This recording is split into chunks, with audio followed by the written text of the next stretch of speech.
The Windmill law has been pushed through the Polish parliament at great speed, despite the fact that the EU policy, the Green Deal, has had a disastrous effect on Polish energy prices. Just how much can energy prices still rise?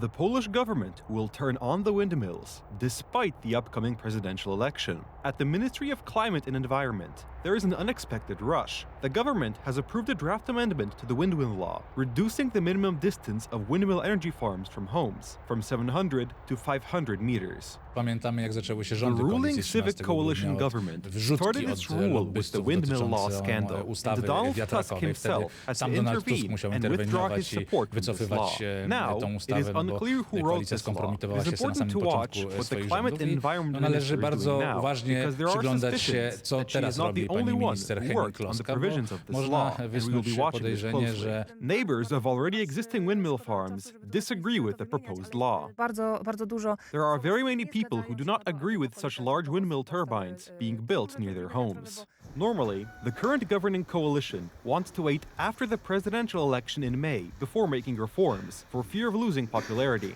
On the issue of accelerating climate reforms, however, it has announced very swift action. Czyste powietrze. The Clean Air program will start in April, the same program that worked at its best under the previous Law and Justice government, but was unexpectedly halted late last year. The reason? Officially, it was lack of funds. My odrzuciliśmy. We rejected these principles, we emptied the closets and filled the coffers with money. The opposition has a different view. no, minister Henning-Kloska... Climate and Environment Minister Henning-Kloska is known for rarely telling the truth. The Clean Air program was implemented under the Law and Justice government and was halted under the Civic Coalition government. We expect the minister to take real action to curb the high energy prices that are currently draining Poles' wallets. But the energy minister has a different opinion. Im więcej mamy energii. When we produce more energy in the country, energy becomes cheaper.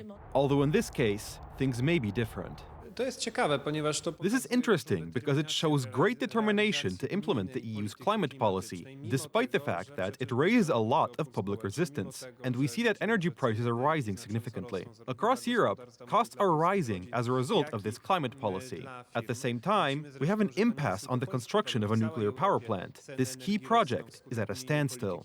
This is important information. The delays on nuclear power are significantly increasing energy prices. An energy crisis is in full swing and, as a result of the Green Deal, it is getting worse. Why is this happening? Radical idealists are, unfortunately, in key positions. And even more measures are being announced that will make energy prices even worse. Moreover, the EU heating tax is getting closer. The EU's ETS2 stipulates that from 2027, heating homes with fossil fuels is to be taxed. And although the climate minister in Donald Tusk's government assures that there is a chance it will come in later, the rush is very apparent. And more Poles are having to make tough budgeting decisions.